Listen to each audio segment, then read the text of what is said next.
Thank you, Mr. Chairman. Yeah, just to... Hang on one second, Mr. Steube, if you would. I understand you have a hard stop, Mr. Hamilton. We wanted you to be able to stay for, you know, any Democrat want to ask you a question. If you got to run, we understand. If time's now, Mr. Steube's. Thank you. Thank you. All right, so you're taking off? Mr. Hamilton's taking off? All right, so Mr. Costello, I'll just start at page 6 of your written testimony. I know the chairman got into what Mr. Cohen said about, I swear to God, Bob, I don't have anything on Donald Trump. And then after that, so I'm at the end of page 6 of your written testimony, and I just want to walk through this. Through further cross-examination, Cohen told me that he knew there was money missing from the Trump inauguration fund, but that Donald Trump had nothing to do with it. Is that correct? Where are you referencing on page 6? I'm in your written testimony on page 6 at the bottom. Okay.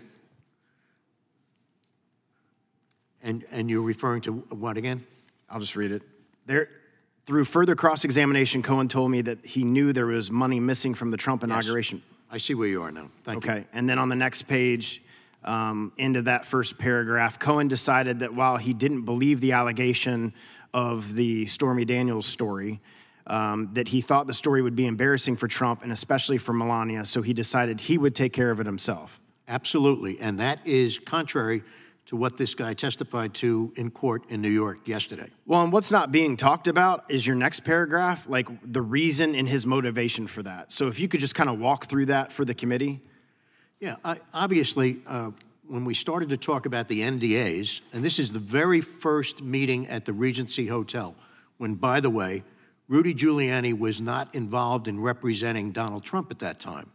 Cohen testified that it was a conspiracy between Giuliani and Costello as of this date. Totally false. In any event, he also said that he didn't discuss the Stormy Daniels matter with us, and he certainly did. I specifically asked him because he kept on going back saying, I can't believe they're trying to put me in jail for these NDAs.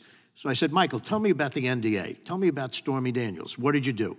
He said, I got a call from a lawyer representing Stormy Daniels who represented that she was going to testify that Donald Trump had sex with Stormy Daniels. Michael Cohen said, I didn't believe the allegation, but I knew that such an allegation would be terribly embarrassing. He said it would be embarrassing. He focused on Melania Trump. He said, I didn't want to embarrass Melania Trump. He said, that's why I decided to take care of this on my own. Right. I went back to that several times. You did this on your own? On my own. Did Donald Trump have anything to do with it? No. Did you get the money from Donald Trump? No. From any of his organizations? No. From anybody connected to Donald Trump? No. Where did you get the money? I took out a HELOC loan against my property. I said, why would you do that? He said, I didn't want anybody to know where I got this money. I didn't want Melania to know. I didn't want my own wife to know because she's in charge, he said, of the Cohen family finances. He said if she saw money coming out of my account, she'd ask me 100 questions, and I didn't want to answer any of them. It was clear after talking to him for several days after that, whenever we talked on the phone or in my office, that he kept on bringing up the subject that he felt he was betrayed by not being brought down to Washington, D.C. This guy thought, he said to me, that he should have been Attorney General of the United States, or at least the chief assistant to the president. Ludicrous, but that's what he thought. And he was very angry about that.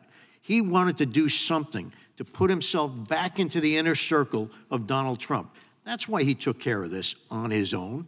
There had to be a motivation. Michael Cohen is always working for things that benefit himself. And that's what he was doing here. That's completely different to what he said that he told the grand jury. That's completely different to what he's testifying to in New York. Nobody has heard this side of the equation. Right. Which is, I think, it's important that you're talking about that today.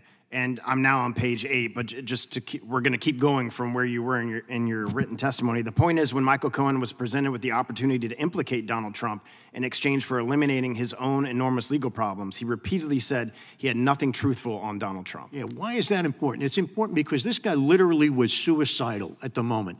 He's saying, guys, I need you to tell me what my escape route is. How do I get out of this oncoming legal deluge that I see coming my way? And so I said, look, it's simple. If you look at what happened here, the U.S. attorney went to great lengths to get a search warrant for your law office. They had to go to Main Justice. They think you have something. Remember, he's telling us I didn't do anything illegal. counts 1 through 7 that he pled guilty to had nothing to do with Donald Trump. He said, I didn't do anything illegal, and I've been cooperating with the special counsel. I've been cooperating with Congress. Didn't tell us that he lied to Congress.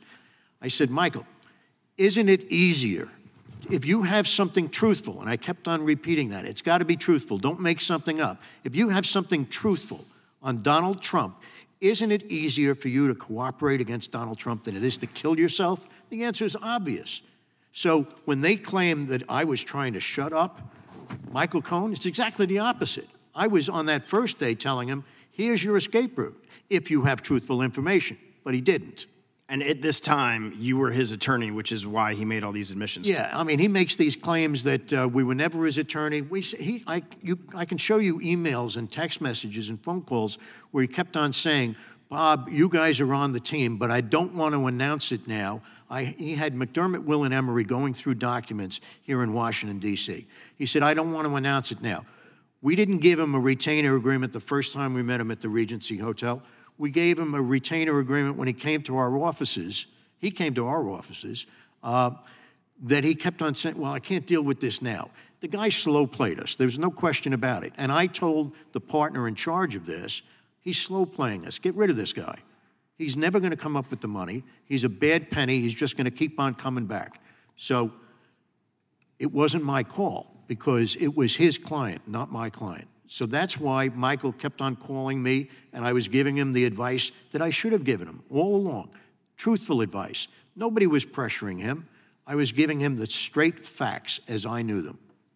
My time's expired. I yield back. Gentleman yields back.